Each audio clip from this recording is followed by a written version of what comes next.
Now the next hole is corolla. Next to calyx, from outside to inside, the next hole is corolla.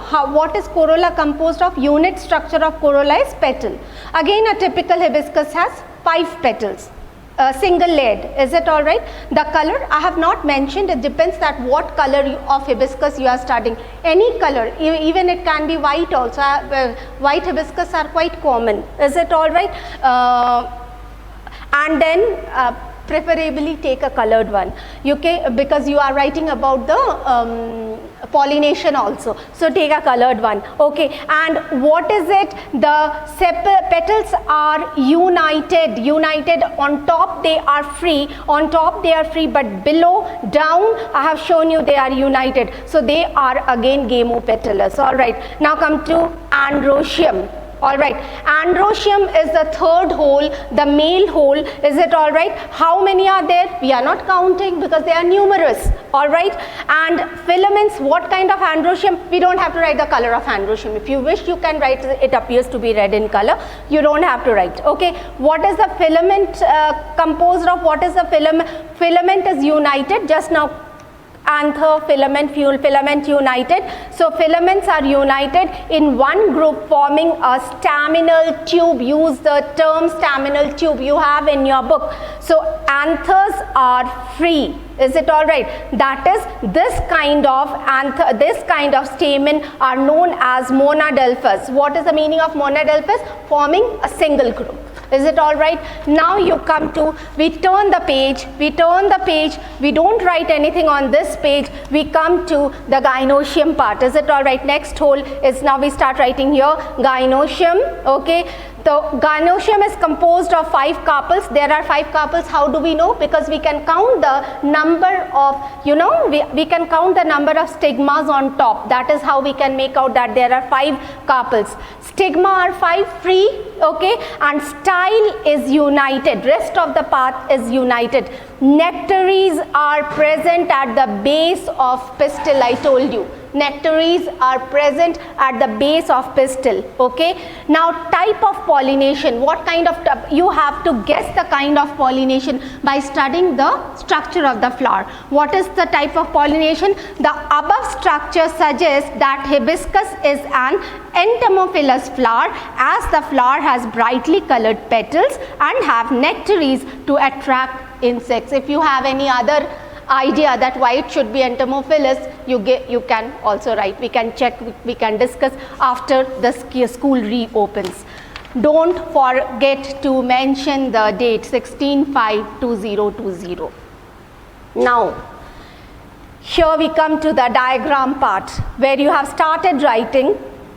Opposite to that there is a white page. You draw the diagram of hibiscus flower, find it out. If it you can draw the, and you will show epicalyx, calyx, corolla, androecium, gynoecium. Don't forget to show pedicel. Is it all right? So this diagram should be there, should be labeled. Is it clear? Not only the diagram, the label should also be there. Is it all right?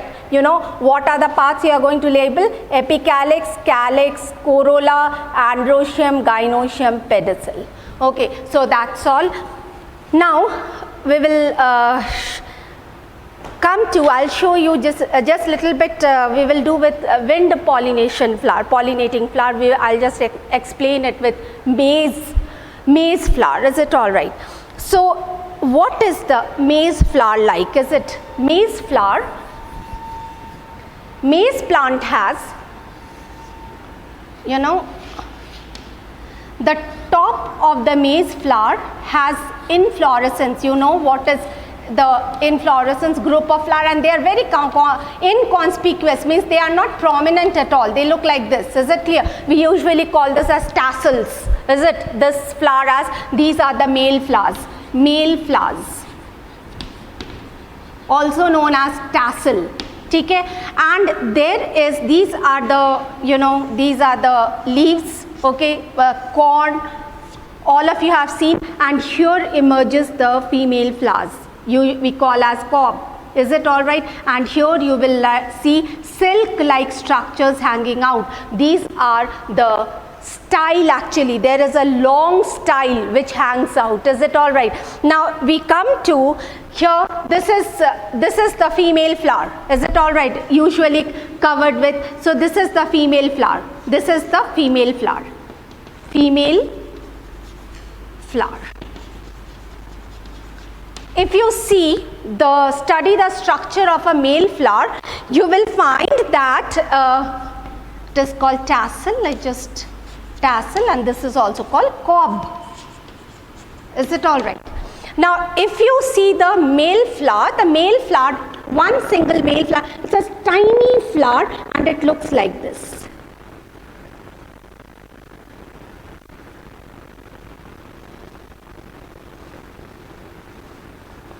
You know, these are the petals. Wanting to show, these are the petals, and the stamen hangs out like this. Okay, and the pollen swinging freely, large pollens rather, large anthers hanging out freely. It's like this. Okay, so what kind of pollination do you guess, do you expect? Is it clear? The flowers are inconspicuous. All right, they have long hanging anthers, long hanging stamen. All right, large anthers producing lot of pollen grains. All right, and these are the style. Okay, this is the female. The carpel is long. Is it all right? So what is this? The carpel I told you is long. So what kind of pollination do we expect in maize? It is the, see what you see the maize now, this is a female flower. Is it all right? And each of this structure is a style. Is it all right? This is a style. All right, which we usually call as silk. All right, and this is a female flower. It is never a male flower. All right, so pollination again is cross pollination. So pollen from this is carried to from a tassel of a plant is carried to the cob of another flower. Who carries it? How it is carried? What are you suggesting? Insect pollinating? No, it cannot be insect pollinating. Why? It is not producing nectar, no scent, nothing. It is not conspicuous, it is not attractive. What do you think? And it is produced, it has long hanging stamen, it has long hanging carpel. So what kind of pollination do you expect? It is wind pollination. We cannot say water pollination because maize is not a hydrophilous flower. Is it all right? So this is what about maize. Okay, now we have finished with pollination, so let us start with fertilization.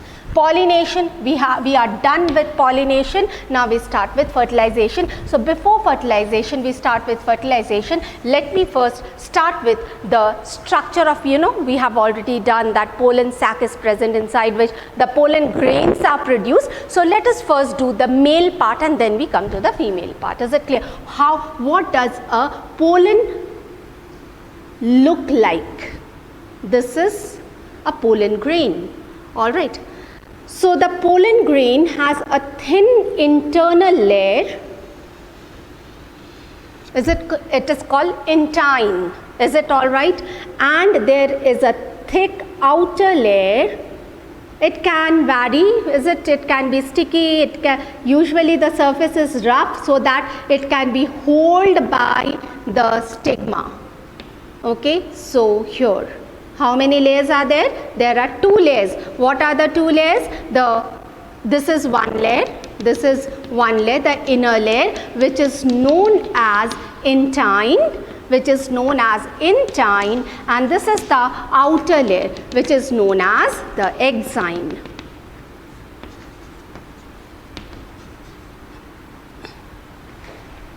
Okay, so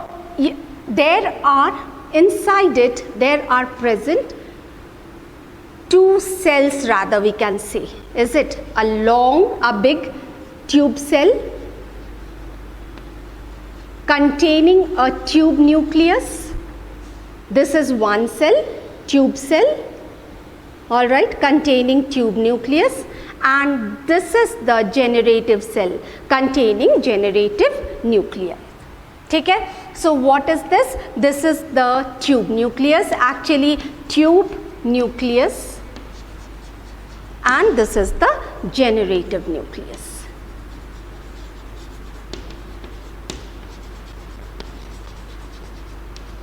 Inside, so pollen grain itself the grain itself contains two cells, the tube cell, which will grow into it will grow into a pollen tube, and this is the generative cell, which will form the this will form the male gamete. Is it all right? Okay, so let us see what happens. It falls on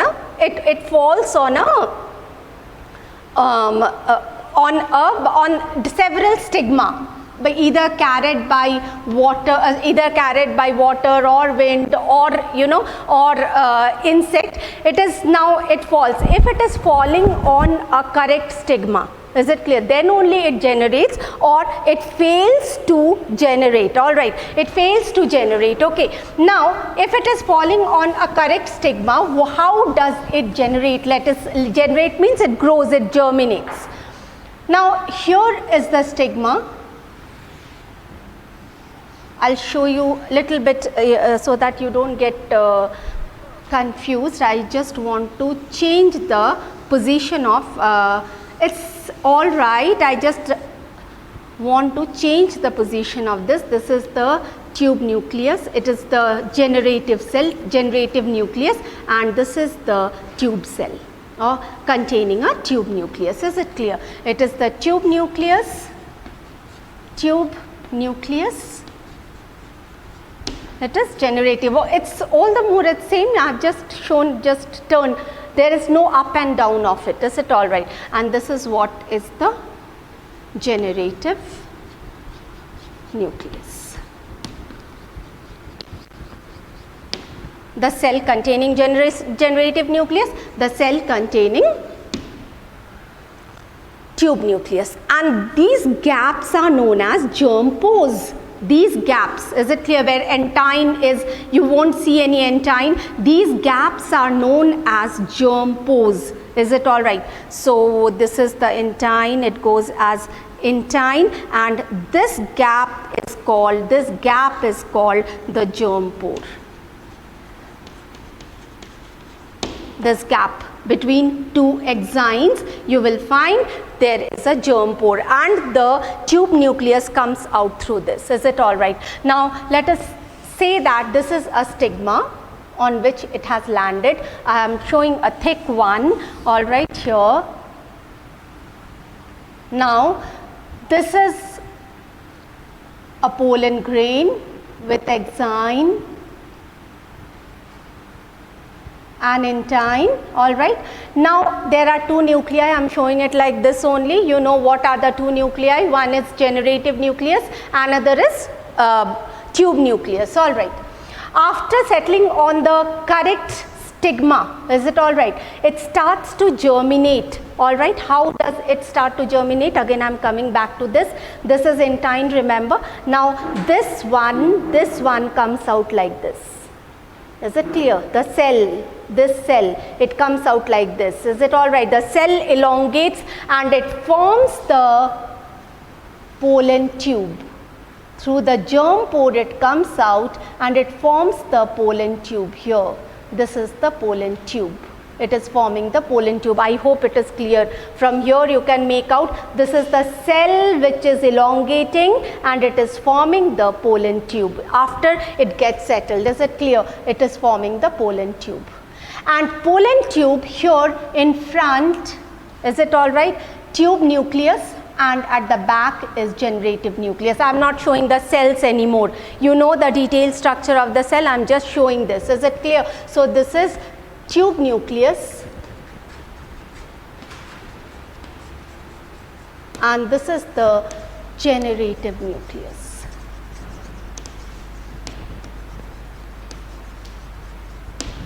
Okay, now this keeps growing. This keeps growing. Is it clear? Okay, this keeps growing.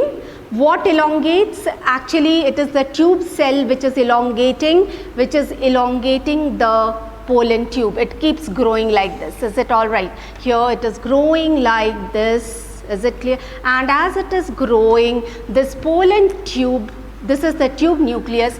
Now by the time, now the generative nucleus divides in two. Again, the generative nucleus which was present, I'm just showing it here. All right, here it goes into this. This is the generative nucleus, this is the tube nucleus, generative nucleus, and this is the tube nucleus. Is it all right? Now here the generative nucleus divides in two. Is it clear? So we can call it the male nuclei. This is the first male nucleus, and this is the first male nucleus, and this is the second male nucleus. Is it clear? So two male nuclei are formed.